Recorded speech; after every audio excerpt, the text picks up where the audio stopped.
There are many speculations regarding the sudden death of Libya's rebel forces Chief of Staff, General Abdul Fattah Yunus, a man of good standards and morale, caught in an ambush that eventually demised his life. A man that gave his service to the people to help them to achieve the victory over the dictatorship of Libya's government.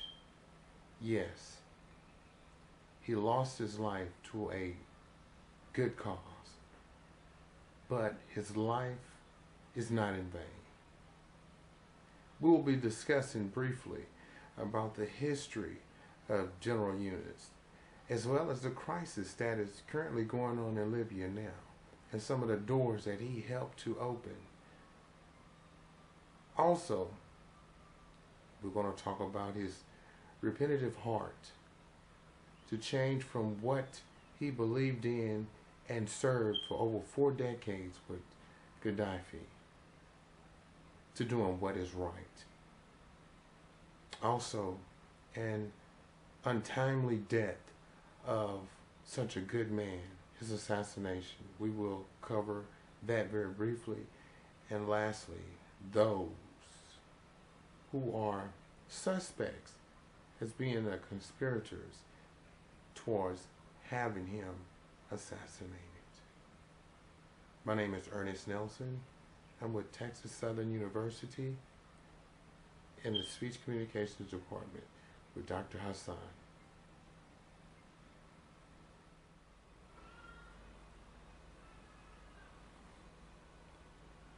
General Yunus had a very regretful partnership with Gaddafi. One would say he was Gaddafi's interior minister, or he was one of his most trusted officials and confidant. Others might say he was second in charge. But he was very loyal to Gaddafi for nearly 4 decades, until the riots in Benghazi, where he saw that changing sides with the rebel forces to try to protect the people of Libya would be better. He did so. He followed his heart and not his practices and things that were instilled in him for many years.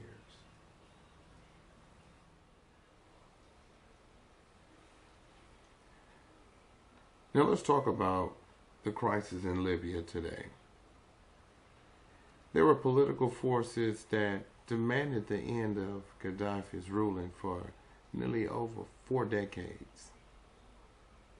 And because they chose not to follow after Gaddafi, he sent out his army to kill them.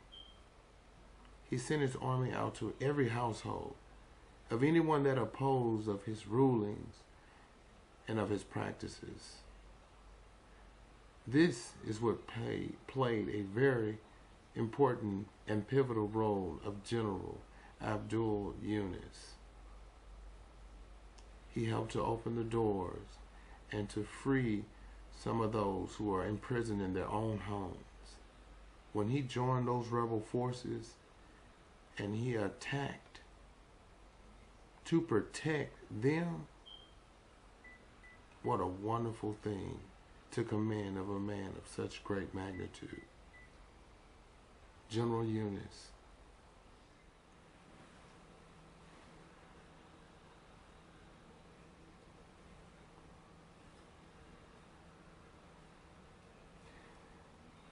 General Yunus had a prayer and a desperate attempt for peace in Libya. Although it cost him his life, he changed sides and became a chief leader of the rebels, of the hideous and tormenting actions of Gaddafi's army towards the Libyan people. He urged the Libyan army to join the people and be a part of what they're affiliated of, because it was not right, some of the teachings and rituals of Gaddafi, and he saw that it wasn't right. This was an opportunity to begin one of the most historical events in Libya's history.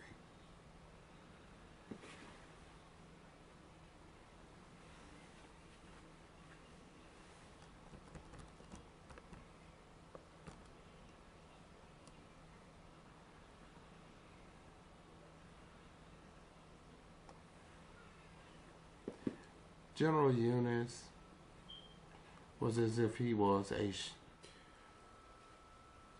General Youni was a prudent man, one to try and establish public trust with Libya. Although his admittance of being the right-hand man of Gaddafi, he admitted to it. He maintained that Gaddafi was gravely and psychologically unbalanced, and that all of his decisions from this day forward were not those that were beneficial to the Libyan people.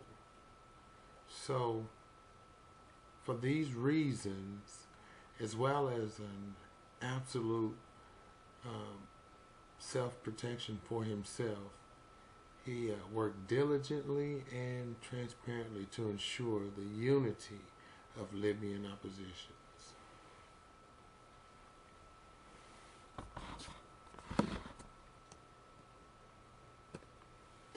Now, with these factors combined, that drove Youni to come over to the side of the revolution.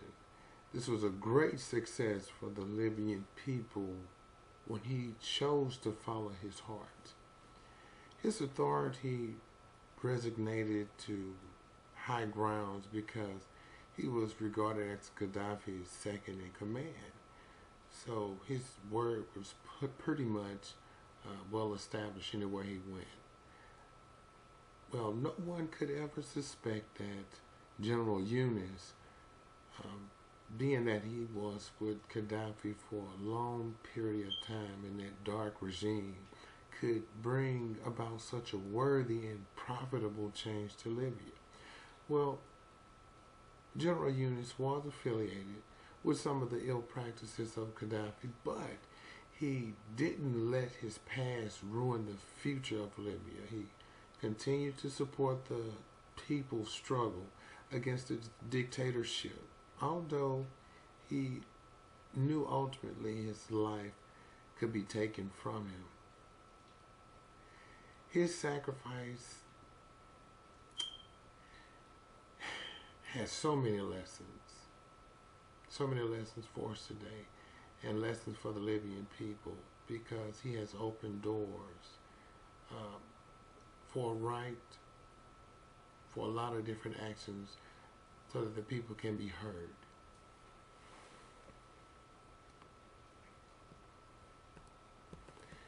Now, General Youni, the chief of staff for the rebel forces, of course, he was arrested. And he was arrested by the NTC, which is known as the National Transition Council. Now, being held at an undisclosed military function in Benghazi, it was stating that the reason that they summoned for his arrest was for treason. And I was very perplexed when you think about treason of a man who dedicated so much time and loyalty to someone who depict evil and wrongdoings. But it was also stated that Youni was arrested for dealing with smuggling arms or guns to Gaddafi loyalists. And some other speculations were derived from the thought that the loyalists stated Youni could have there are other speculations that derive from the thoughts of loyalists stating that Youni could have not been opposed against Gaddafi because he was, his confidant for over 40 years. And just over a span of 5 months, people felt that the change was very sudden, and they don't feel that he was completely conformed